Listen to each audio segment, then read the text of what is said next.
رسول اللہ صلی اللہ علیہ وسلم نے فرمایا، علامات قیامت میں سے یہ ہے کہ دینی علم اٹھ جائے گا اور جہل ہی جہل ظاہر ہو جائے گا، اور علانیہ شراب پی جائے گی اور زنا پھیل جائے گا۔ آپ صلی اللہ علیہ وسلم نے فرمایا کہ ایک وقت ایسا آئے گا کہ جب علم اٹھا لیا جائے گا، جہالت اور فتنے پھیل جائیں گے اور حرج بڑھ جائے گا۔ آپ صلی اللہ علیہ وسلم سے پوچھا گیا، یا رسول اللہ صلی اللہ علیہ وسلم، حرج سے کیا مراد ہے؟ آپ صلی اللہ علیہ وسلم نے اپنے ہاتھ کو حرکت دے کر فرمایا، اس طرح گویا آپ صلی اللہ علیہ وسلم نے اس سے قتل مراد لیا۔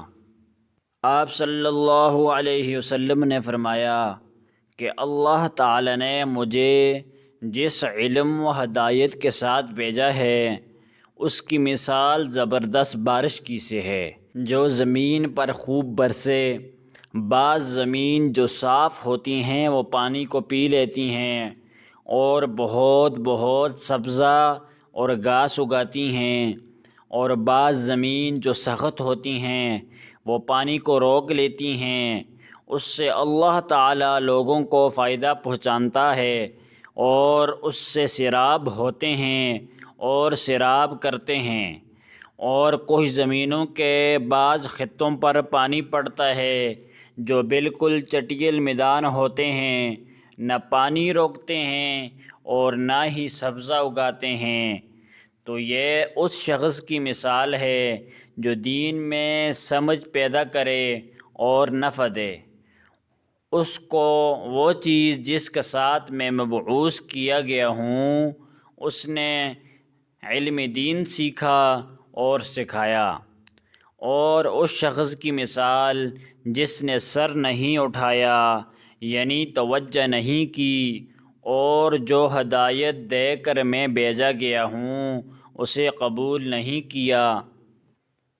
حضرت امام بخاری رحمۃ اللہ علیہ فرماتے ہیں کہ ابن اسحاق نے ابو اسامہ کی روایت سے قبلۃ الماء کا لفظ نقل کیا ہے۔ قاع اس خطۂ زمین کو کہتے ہیں جس پر پانی پڑ جائے مگر ٹھہرے نہیں، اور صف صف اس زمین کو کہتے ہیں جو بالکل ہموار ہو۔ میں تم سے ایک ایسی حدیث بیان کرتا ہوں جو میرے بعد تم سے کوئی نہیں بیان کرے گا۔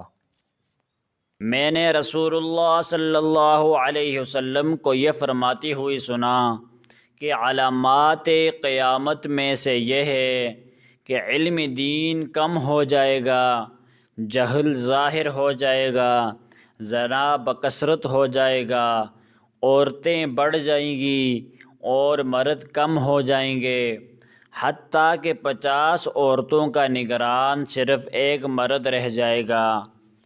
میں نے رسول اللہ صلی اللہ علیہ وسلم کو یہ فرماتے ہوئے سنا ہے کہ میں سو رہا تھا، اسی حالت میں مجھے دودھ کا ایک پیالہ دیا گیا، میں نے خوب اچھی طرح پی لیا، حتیٰ کہ میں نے دیکھا کہ تازگی میرے ناخنوں سے نکل رہی ہے۔ پھر میں نے اپنا بچا ہوا دودھ عمر بن خطاب رضی اللہ عنہم کو دے دیا۔ صحابہ رضی اللہ عنہم نے پوچھا، آپ نے اس کی کیا تعبیر لی؟ آپ صلی اللہ علیہ وسلم نے فرمایا، علم۔ حجۃ الوداع میں رسول اللہ صلی اللہ علیہ وسلم لوگوں کے مسائل دریافت کرنے کی وجہ سے مینا میں ٹھہر گئے تو ایک شخص آیا۔ اس نے کہا کہ میں نے بے میں ذبح کرنے سے پہلے سر منا لیا۔ آپ صلی اللہ علیہ وسلم نے فرمایا، اب ذبح کر لے اور کچھ حرج نہیں۔ پھر دوسرا آدمی آیا، اس نے کہا کہ میں نے بے میں رمی کرنے سے پہلے قربانی کر لی۔ آپ صلی اللہ علیہ وسلم نے فرمایا، اب رمی کر لے اور پہلے کر دینے سے کچھ حرج نہیں۔ ابن عمر رضی اللہ عنہم کہتے ہیں اس دن آپ صلی اللہ علیہ وسلم سے جس چیز کا بھی سوال ہوا جو کسی نے آگے اور پیچھے کر لی تھی تو آپ صلی اللہ علیہ وسلم نے یہی فرمایا اب کر لے اور کچھ حرج نہیں۔ جب آپ صلی اللہ علیہ وسلم سلام کرتے تو 3 مرتبہ سلام کرتے، اور جب کوئی کلمہ ارشاد فرماتے تو اسے 3 بار دہراتے، یہاں تک کہ خوب سمجھ لیا جاتا۔ میں نے حضرت علی رضی اللہ عنہم کو یہ فرماتے ہوئے سنا کہ رسول اللہ صلی اللہ علیہ وسلم نے فرمایا کہ مجھ پر جھوٹ مت بولو، کیونکہ جو مجھ پر جھوٹ باندھے وہ دوزخ میں داخل ہو۔ مجھے بہت سی احادیثیں بیان کرنے سے یہ بات روکتی ہے کہ نبی صلی اللہ علیہ وسلم نے فرمایا کہ جو شخص مجھ پر جان بوجھ کر جھوٹ باندھے وہ اپنا ٹھکانہ جہنم میں بنا لے۔ اس طرح کی حدیثیں پڑھنے اور سننے کے لیے ہمارے چینل کو سبسکرائب کریں۔ جزاک اللہ۔